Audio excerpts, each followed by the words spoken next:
Indefinite প্রোনোমেন মান। ঠিক আছে, যারা অলরেডি জার্মান ভাষা শিখতেছেন এবং একটু অ্যানালাইজ করতেছেন, ভিডিও দেখেন, অডিও দেখেন, অথবা আপনারা অলরেডি অবশ্যই সেন্টেন্স অথবা একজনের মানুষের মুখে কথা শুনছেন, মান, মান খান, মান জল, ঠিক আছে, এই ধরনের সেন্সে কথা শুনছেন, ঠিক আছে, অথবা মান ভেট। তো এই মান জিনিসটা কি, এটা নিয়ে আমার মনে হয় লেখালেখি কম করে একটু কথা বেশি বলতে হবে। মান জিনিসটা হচ্ছে এই এক ধরনের ইনডিরেক্টলি স্টেটমেন্ট দেওয়ার জন্য জার্মানরা এটা ব্যবহার করে থাকে, যেটার আসল প্রোনোমেন হচ্ছে, এই মানের প্রোনোমেন হচ্ছে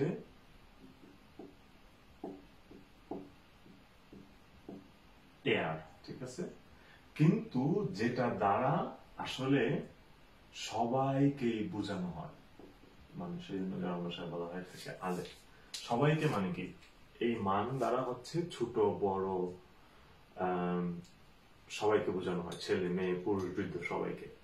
এই জন্যই হচ্ছে এটা ইনডিরেক্ট। এবং এখন আসে এটার মিনিংটা কি অথবা ব্যবহারটা কি। ঠিক আছে, মিনিং ব্যবহারটা হচ্ছে, ফর এক্সাম্পল, আমি বার্লিনে থাকি, আপনি বার্লিনে আসছেন হচ্ছে এখানে ঘুরতে বেড়াইতে সময় কাটাতে। সো আপনি আমাকে জিজ্ঞেস করলেন যে আমাকে দুই একটা পরামর্শ দেন তো এখানে আমি কি কি করতে পারি, আমি কি কি অ্যাক্টিভিটিস করতে পারি। ঠিক আছে, তখন আমি যখন বলবো যে আপনি, যেটা বাংলায় আমরা বলি যে আপনি চাইলে এখানে রেস্টুরেন্টে খাইতে যাইতে পারেন, আপনি চাইলে এখানে এই পার্কে যাইতে পারেন, আপনি চাইলে এখানে হচ্ছে এরকম টুরিস্ট বাস দিয়ে ঘুরতে পারেন, আপনি চাইলে হচ্ছে টিভি টাওয়ারের উপরে যাইতে পারেন, আপনি চাইলে হচ্ছে এই সিনিক স্পট গুলা ভিজিট করতে পারেন।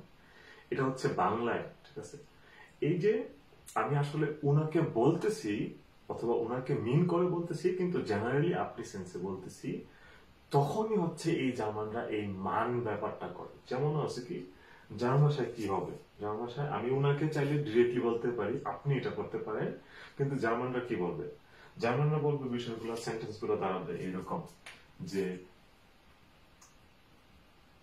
সচরাচর আমরা যেটা বাংলায় বলি, আমি যদি আপনাদেরকে কম্পারেটিভ সেন্সে দেখাই, তখন আমরা কি বলবো, তখন আমি বলবো জি können ins মুজিয়াম gain.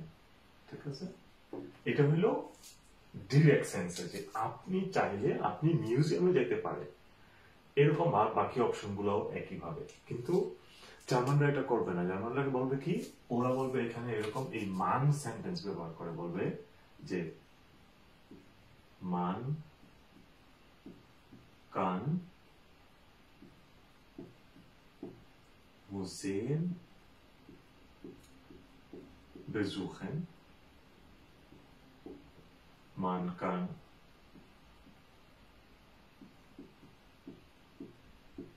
in den Park gehen,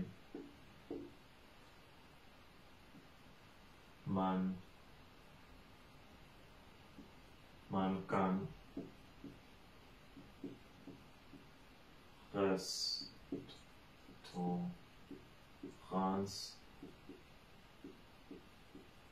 besuchen, man kann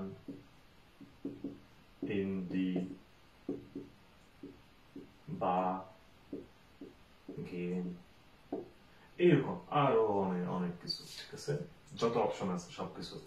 তো এই যে আপনি একজনকে উদ্দেশ্য করে ইনডিরেক্টলি বলতেছে, man kann in den Park gehen, man kann ins Museum gehen, man kann Restaurant besuchen, man kann in die Bar gehen, man kann ins Kino gehen, এই যে অপশন গুলা ইনডিরেক্টলি বলতেছেন, এটাই হচ্ছে এই মানের ব্যবহার, যে একজন চাইলে, একজন, যেটা আমরা বাংলায় আসলে একজন বলতে পারি ইনডিরেক্টলি আর কি।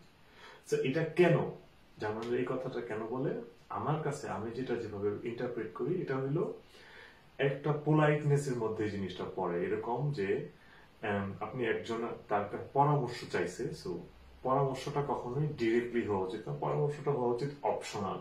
তো আপনি চাইলে এটা করতে পারেন, আপনি চাইলে ওইটা করতে পারেন, আপনি চাইলে সেটা করতে পারেন, কিন্তু আপনার যখন মন চাইবে যে আমি এটা করবো, তখন আপনি সেটা করবেন, তখন হচ্ছে সেটা ডিরেক্ট আপনার সাথে কানেক্টেড।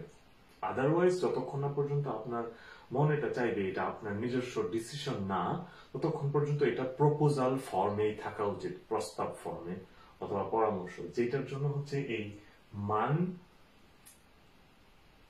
ইনডেফিনিট প্রোনোমেনটা খুবই অ্যাপ্লিকেবল। ঠিক আছে?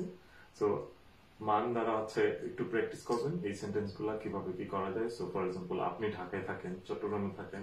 তো আপনাকে যদি চট্টগ্রাম ঢাকায় এসে একজন বলে যে was kann man hier machen, ঠিক আছে, যে একজন টুরিস্ট, একজন মানে আউটসাইডার হিসাবে এখানে কি কি করা যায়, কি কি অ্যাক্টিভিটিস এখানে করা যায়, সো তখন আপনি এই ধরনের এই মান দিয়ে করতে পারেন। এখন কানের বদলে কিন্তু আপনি চাইলে অন্য কিছু ব্যবহার করতে পারেন, সেটাও হবে। ঠিক আছে?